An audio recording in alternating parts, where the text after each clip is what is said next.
All right, here we go. We're here with Shannon Carter today for Dare to Be Different's first podcast.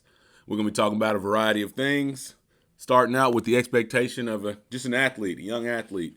Shannon Carter has a lot of experience, not only being an athlete, coaching athletes, being a mentor, second to none when it comes to leadership skills. I'm really excited to interview him. He's been a big leader in my life, and now he is currently at Abilene Christian coaching linebackers. He's just transitioned into the college level. But like I said, let's get started. So I'd just like you to talk about your high school career. And I know about it. 15 years old, you were the leader of the offense, leader of the team. You were with El Reno, starting quarterback. And that's when things really started to unfold and come into fruition for you. So just touch on it. How was that transition? Well, we're from a small town, so we grew up playing, ball outside all day, every day. There was no internet. There was no cell phones. There was no YouTube. So everything we did, the games we get to watch baseball on TNT, watching the Cubs. We watched the Cowboys every Sunday. And we watched basketball on ABC. So we grew up watching sports on TV. We didn't have the same distractions these youngsters have. So imitation was our way of learning how to play the game. And so it was pretty cool because that's all we had ever done our whole lives, play outside, play multiple sports every day. And then, as you said, as I got to my sophomore year, thought I was just going to play defense. They moved the previous quarterback, Anthony Davis, to a running back, and the backup quarterback got sick. And next thing you know, I'm starting a quarterback game one, and it's probably one of the most memorable, historic seasons I've ever been a part of. Previous year, El Reno was 1-9, and we were the first team to be 11-0 and make a good run in the playoffs before we ultimately lost. But that is funny. That was pretty much the genesis of my athletic career, and where I started figuring out things can go certain places. Yeah. And what's interesting to me, your story is, as a sophomore, baseball was a natural sport for you. Mm-hmm. You really enjoyed football. You excelled at it at the junior high level.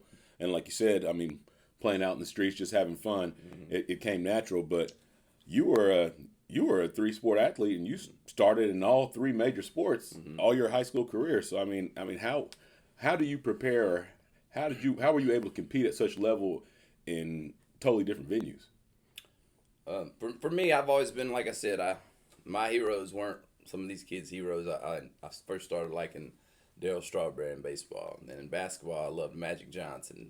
Just the swagger and the pizzazz he brought to the game. And then in football, I was a big Dallas Cowboys fan, Michael Irvin fan, and I just watched all the energy he channeled out there. And so those were all the people I looked up to, and I enjoyed just playing sports. But how I prepared was very simple. I remember being in ninth grade, I was hitting in a batting cage, and a coach came to me and said, "Hey, you're going to get paid to play this game." And I was just stupid enough to believe him. And at that point, I just said, well, this is what I want to do. I had previously watched other people get scholarships and go on to play, and I just watched what they did. I think any greatness is copycatted, and just like, okay, well, this is what it takes to get there, and this is what I know I want to do. I just sacrificed. I just felt like nothing else was more important than my goals and dreams, and I just sacrificed. I worked out instead of doing things that maybe normal teenagers do. Sacrificed so that one day that dream could come true, and fortunately, it all unfolded and played out for me in a good way. Good. Well, hopefully a lot of kids and coaches tune in and are able to see this. But one of the main things I want to talk about is something you just touched on. Now back into coaching myself. I've coached 4 years previously, and then now I'm getting back into the game. I have kids of my own, your nephews, and then you have kids, and there are a lot of kids that you inspire and you are a mentor for. And you touched on the lifestyle that kids lead and have right now. And so, man, the world has transitioned and changed with social media, and unfortunately, everything's caught on camera. And so these kids just think that it is normal to go out and party at an early age, or not be as committed, not take the game serious, be more self-motivated than team-motivated, as if you have to be selfish in order to progress or be successful in your career. But you can't be that team player that works hard and does what's best for the team, and just embrace the whole high school feel of just having camaraderie and building those relationships. So how are you able to maintain a more solid foundation in the midst of, I mean, chaos. There was a lot that went on in your high school career. Right. Your sophomore year, after that, y'all lost a teammate due to suicide. A lot of your good friends, I mean, they were good kids still, but they chose to go out and party. I mean, whereas, like you said, you mentioned you were in the batting cages or you were in the weight room, but you weren't making those decisions. So Right.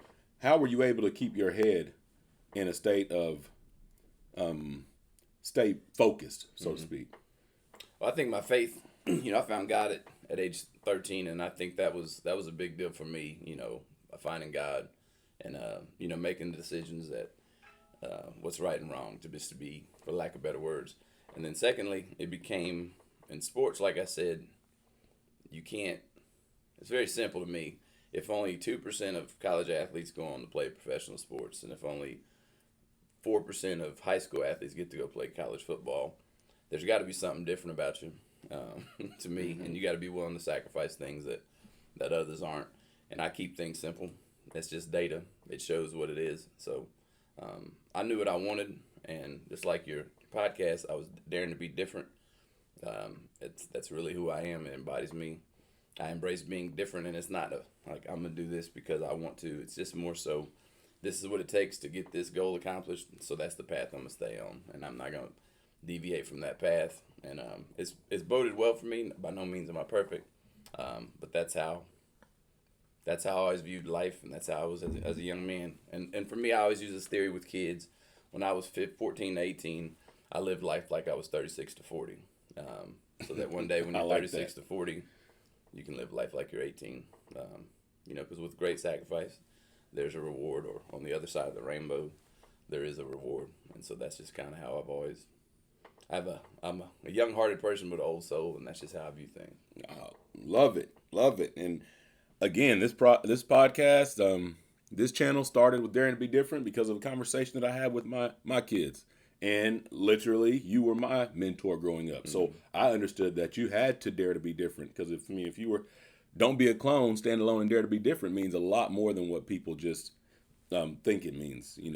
It's going to school and being a stand-up person, being respectful to authority figures, which is a lost art these days. It is having faith in something greater than you and being willing to believe in yourself when nobody else believed in you. So I really like that. So now we're going to transition into now your adulthood. I mean, you left high school, you signed with Wichita State to play baseball, but then you made a decision to enter the draft in 1997, and you were picked first pick of the fourth round, or fifth pick, or somewhere in there. The beginning of the fourth round, you were picked by the Baltimore Orioles. It was a great day. So transition now. You're 17 years old, and you're going into professional sports. And that's a whole nother animal. Right. And you're heading off. You've never been to the East Coast. Right. And now you're headed off to where you're by yourself, and you're going to be getting paid to play this game that you love so much and you put all this time into. Now, where are you at mentally? It's always crazy when a dream comes true, because it's like, be careful what you pray for. You might just get it. And then, it happened. And so I'd never been on an airplane. It's a funny story. I'm on an airplane, never felt it, flying to Sarasota, Florida. And the plane does, the quick turbulence. And I jump. And there's this older gentleman sitting next to me. And he goes, "You all right?" And I said, "Yeah." He said, "Never flown before." I said, "You're right." And he goes, "Let me tell you a secret. If this plane goes down, ain't nothing me or you can do, so you might as well just relax." But that was the start of it. Get there, and it was a beautiful experience. You're meeting people that from Dominica, from Venezuela, from every 50 states in the country. And here you are, this small town kid from El Reno, Oklahoma, really never left the state's walls. And, like you said, your dreams coming true. And so you just got to go out there and figure it out. I think that shaped me more than anything in my life. That it shaped me because I've always been able to make friends, and I'm a social butterfly. And so those times were amazing. But once you get out there, that was the first time I ever faced adversity where I failed. Like, I hit 195 my first year. I'd never not been the best player, and so that was a great experience for me, and it just kept honing my work ethic. And at the end of the day, all you can do is be your best. But a beautiful experience, and the cool part that I want to tell people, and I tell kids this story all the time. I remember my senior year, we'd be at practice. You were a sophomore, and there was a guy always over there fishing in that little pond. And then in basketball season, and this guy wore a cowboy hat. In basketball season, I would see this gentleman at basketball games. And then my first baseball game my senior year, I seen the guy at there. He never spoke to me. And then the day I got drafted on June 4th, 1997, this guy walks into our home. So I always tell people treat every day like an interview. This guy watched me from football season all the way to baseball season. So I was projected to go 10th through 15th round, and it looks like the guy just knew something and held it under his wrist, and that's the guy who drafted me. Shout out to Lane Decker. That's big time. And so, man, that being said, young people out there that are watching this, you never know who's watching and when they're watching. That's why you have to dare to be different. Carry yourself with the same character that you carry when your mom or your pops is watching you. That should be every day. That's the whole integrity mindset, right? Do things right when people are not looking. And that doesn't just mean on a moral standpoint. That even means when you're working out. Whatever sport is your choice of sport, you should be doing those things when nobody's watching. And that's what's going to get you the best results and best opportunities. Man, that's awesome, man. I love it. So, I mean, there's so many transitions we're going to get to. Right. So now we're transitioning. We played 6 years of professional baseball. You had enough of the wear and tear. You were a 3-sport athlete in high school. I mean, to me, and I know you met a friend, shout out to D-Mac. I know you're doing your thing. But to me, as my mentor, you were phenomenal. You should have been ranked. If they rank people like they do nowadays, you would have been top 25 athlete in the country by far. So with that being said, now you transition. You've had enough of baseball. You laid the bat and ball glove down, and now you're transitioning. Now you have the opportunity to go play Division I football at the age of 24. Yeah. Just talk about that. I mean, not very many people get to do that. I mean, my body still feels that decision, but no, that's the same story, and it's going to segue to even where I am now. But 24, I called my high school head coach, and his name's Coach Carter, and I said, hey, I thinking about going back to play football. I still felt healthy. Felt like the rat race of minor league baseball was, and the politics of it, some things just weren't sitting well, and I didn't want to be 27 and have to sell insurance because I was a good student in high school, and I still felt like I had my athleticism. So I just said, hey, call some college coaches. You know, the directional schools. You at the time were at University of Central Oklahoma. I was thinking, well, shoot, I can walk on there. College was in my contract. And Coach Keith Patterson happened to be in El Reno recruiting. They had just gotten to Tulsa. And Coach Carter tells him, hey, do you remember Shannon Carter? He's like, I remember all the Carters. And he goes, well, he's thinking about coming home to play football. So, you know, shop his name out there. And he goes, for sure, I will. So Coach Patterson gets on I-40. And our head coach at the time calls and says, we had an injury or somebody failed and we need a free safety. So it was God's timing, and it manifested itself beautifully. And so Coach Patterson turns back around and comes to El Reno High School and says, hey, give me Shannon's number. We talk. At the time, I hadn't been released yet. I get released on a Thursday. Me and Coach Patterson talked 2 days before just to, check the temperature. And then Friday, I was driving from Dunedin, Florida, to Tulsa on a official visit at the University of Tulsa. So it's just you can't even make this up. It's a movie script right there. And yeah, transitioned to playing college football, and I was 6.5 years removed. First 2 games, I kind of just had a role on special teams. Freak injury happens to the starting free safety. I run on the field, play one. It was on kickoff team. This young man got hurt. Play one, I go out. They run. I'll never forget it. Hand sweep. Toss sweep, whatever you want to call it, to the boundary. I run it down for a 2-yard loss, and I never came off the field again. So it's just you could write a book on it. Yeah, that is. And only thing I remember about that, I'll never forget. I'm in Edmond, Oklahoma, and Tulsa didn't have the best record, or they weren't up. You didn't hear about them on the local news, even so to speak. But Crackthorpe, Patterson, Graham, those guys did an exceptional job with you all. I mean, there were some small town kids on that team, and you all were able to have a lot of success. But I remember you telling me, I mean, you all won, 8 games that year, 7 or 8 games, and y'all got a trip to the dang Liberty Bowl. And I remember driving, I said, I'm not going to miss this. Drove down there, and you all upset number 15 Fresno State that year. Yep. Yeah, that was a big game. I mean, that was huge. I really enjoyed that. So, man, I mean, for you to get to experience that and experience the baseball thing, I mean, it seems like the temperature and the stage is set for you to have a big part in the world of athletics. I mean, Carter's a huge name, and we've done a lot of great things, especially for the town of El Reno and just for sports in general in the state of Oklahoma. But this next transition, you take your talents to Texas, and I want you to talk about what was your goal though coming out of college. I know you've always wanted to be a coach and mentor young people, but what was your goal before you made the transition to Texas? What ultimately did you want to do?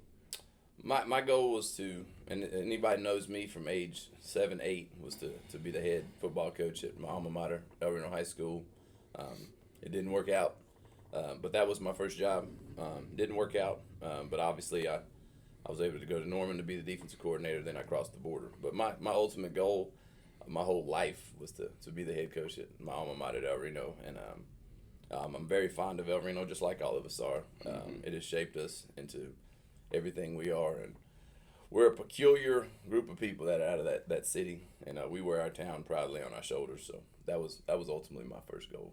Yeah, and just with that being your first goal, I mean, to me, I know a lot of great athletes that come out of the town of El Reno, small town, man, bunch of athleticism there. But I mean, ultimately, legendary you are, and it's kind of disappointing. I mean, El Reno's went through a lot of coaches here lately. I mean, they had a new coach just this year, and I felt like it was almost a slap in the face that they didn't find a way to make that happen and to get you there, and to where, I think that it would have been, I mean, astronomical to have somebody so legendary that done so much for that town, to have them leading in one of their bigger programs.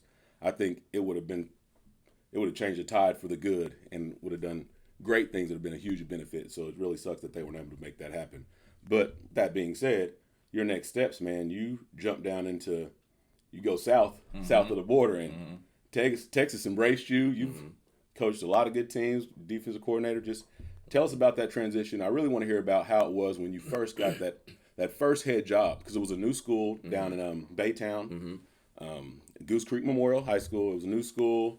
They had only been around for about 12 years. They hadn't had much success. They only won like 3 games in the 3 previous years before you got the job. So just tell me what you did to build a culture and transition. I mean, I think it's just my timeline, and everything just lines up.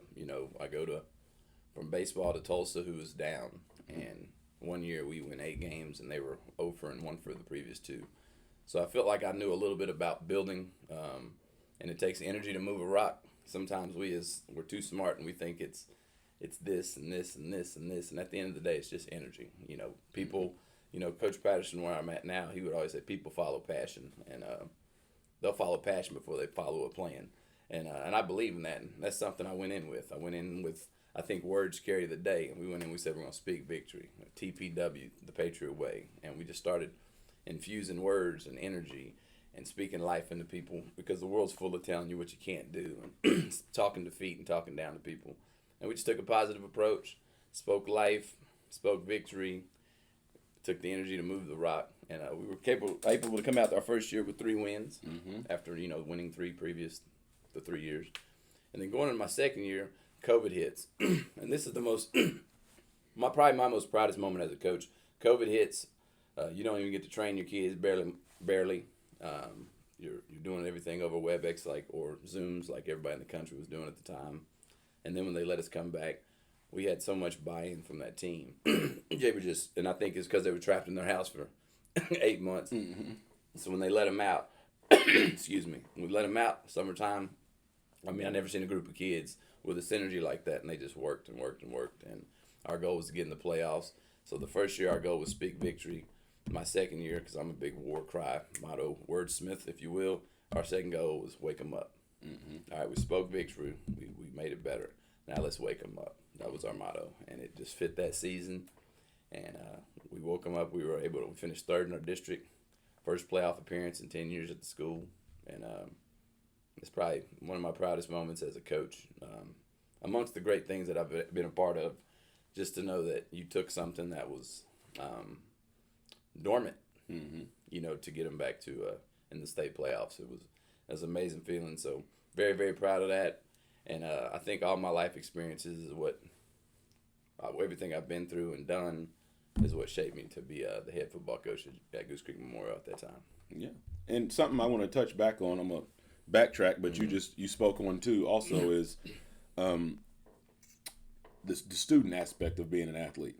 Being a student athlete, you were a student athlete your whole life. You were great in the classroom and great on the field, both.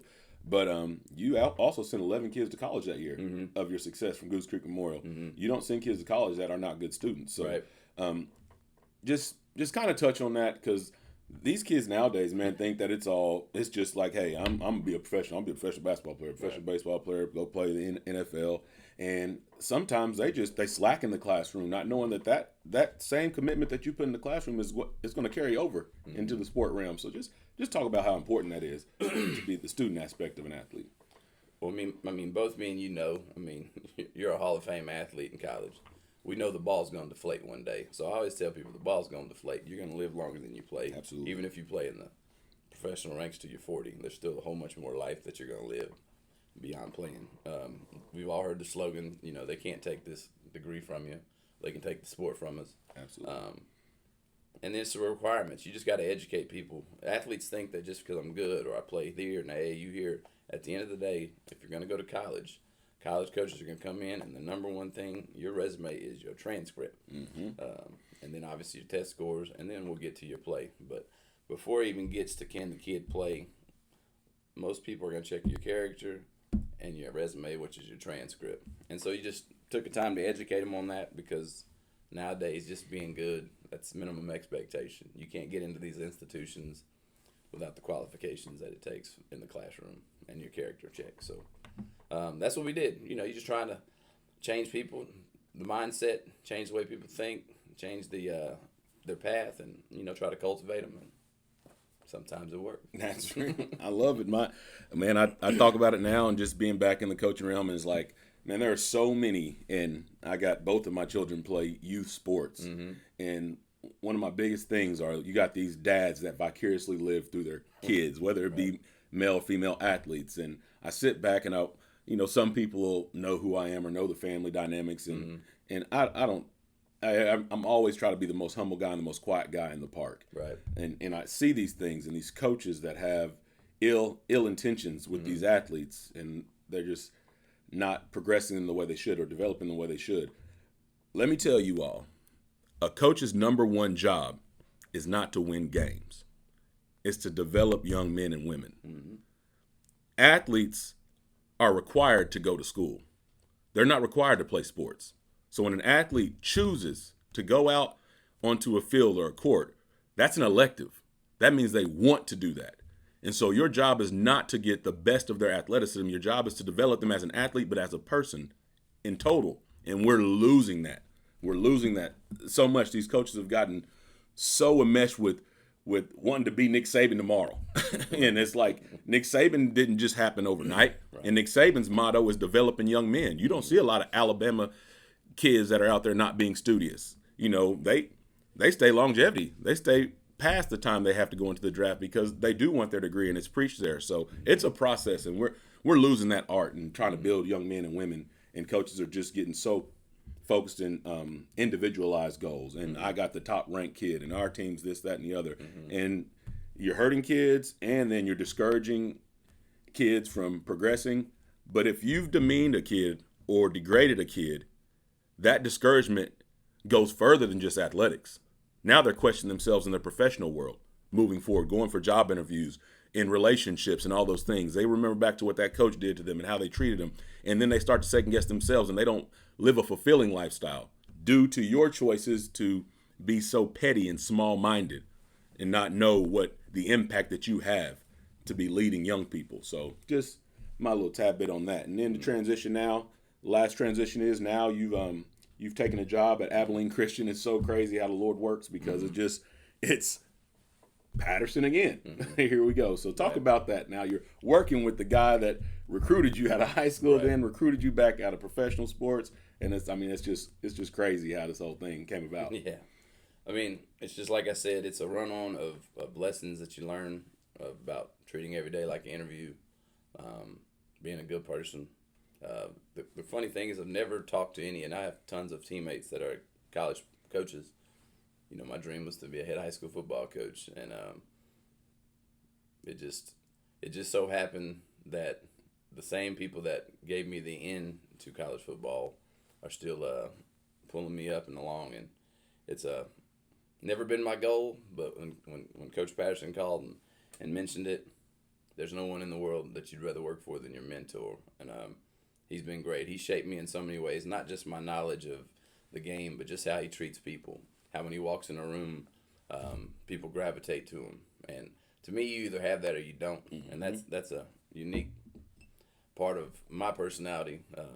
I can read a room pretty well, and you know when you, like you just alluded about kids, you know when you need to drive a point home to them, and you know when you need to hug them around the neck. And I think that's an innate ability for people. You either can read people, read a room, or you can't. But it's been a blessing. Been there for the last 3 months, and it feels just like Tulsa. We're trying to hadn't had the greatest recent history of run at football, but it feels just like Tulsa when I went there as an athlete. And I'm not reading the future. I'm not Michael J. Fox, but I can see a similar first year to how we did at Tulsa when we got there. And that's the cool part of life. It's a continuum of learning, the growth mindset, and you go through these things and you don't know why, and then you just store up those experiences in your head. And then when you realize why it happened, you're now sitting in it present tense. And I think that's the coolest thing about life. There's a lot of lessons in life if people would just stop and reflect and learn, because it's prepping you for something. So I'm excited about the opportunity. It's been a blast so far, and look for big things coming from Abilene Christian. Absolutely. Man, this is a blessing, and I'm just so happy to have my brother here. Dare to Be Different podcast. Look forward to Shannon Carter making moves in the future. Best coach I've ever known, and I know he's going to do great things at Abilene, and I just look forward to all the upcoming things, and hopefully in the near future we get to collaborate on the coaching staff together. But thanks to all those that are watching. Don't be a clone, stand alone, and dare to be different.